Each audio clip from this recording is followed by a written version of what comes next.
విజయనగరం జిల్లా గజపతినగరం మండల కేంద్రంలోని బుధవారం ప్రభుత్వ బాలికల ఉన్నత పాఠశాలలో సిడిపిఓ ఎం రాజేశ్వరి విద్యార్థినులకు బాల్య వివాహాలపై అవగాహన కార్యక్రమం నిర్వహించారు।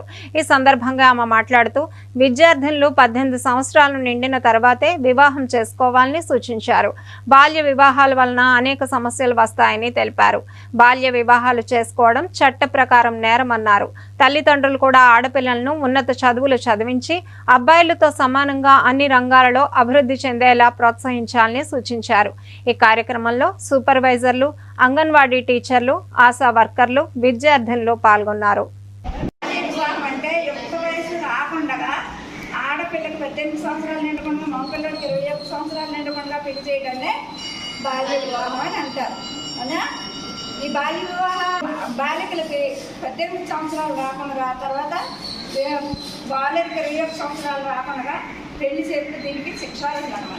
ఈ శిక్షకి ఏమేమంటే పెళ్లి చేసుకున్న వాళ్ళకి అబ్బాయికి కానీ తల్లిదండ్రులు కానీ వీళ్ళకి కానీ 1,00,000 రూపాయలు జరిమానా, అలాగే 2 సంవత్సరాలు జైలు శిక్ష పడుతుంది। అలాగే మళ్ళాను ఈ బాల్య వివాహాల వల్ల ఈ ప్రోత్సహించిన వాళ్ళకి కానీ తర్వాత పురోహితులు కానీ వాళ్ళకు కూడా శిక్షార్హులు అన్నమాట। తర్వాత ఈ బాల్య వివాహాలు ఎక్కడ జరుగుతున్నాయంటే మన సమాజంలోని ఈ దూర విలేజ్లు ఉంటాయి కదా, లూప్ లైన్లు, అక్కడ ఏం చేస్తారు పూర్వం నాటి నుంచి వాళ్ళకి ఆర్థిక పరిస్థితులు, తర్వాత ఆ పిల్లలు మన ఆ తల్లిదండ్రుల ఆరోగ్య పరిస్థితులు అట్లా లేనితనం వల్ల ఈ బాల్య వివాహాలకు ఎక్కువ ప్రోత్సహించేవాళ్ళు అన్నమాట। ఈ ప్రోత్సహించడం వల్ల అప్పుడు అలవాటు అయినప్పుడు కూడా కొంతమంది అలా చేసేయటం జరుగుతుంది। అలా చేసేయటం వల్ల బాల్య వివాహాలు చేయటం వల్ల ఏంటంటే ఆడపిల్లతోనే బాల్యం కోల్పోతుంది, విద్య కోల్పోతుంది, అలాగే పోషకాహారం ఏం కావాలన్నా అవన్నీ కోల్పోతుంది। ఈ వయసులో ఎక్కువ మీకు ఏంటంటే ఎక్కువ కోరికలనే ఉంటాయి।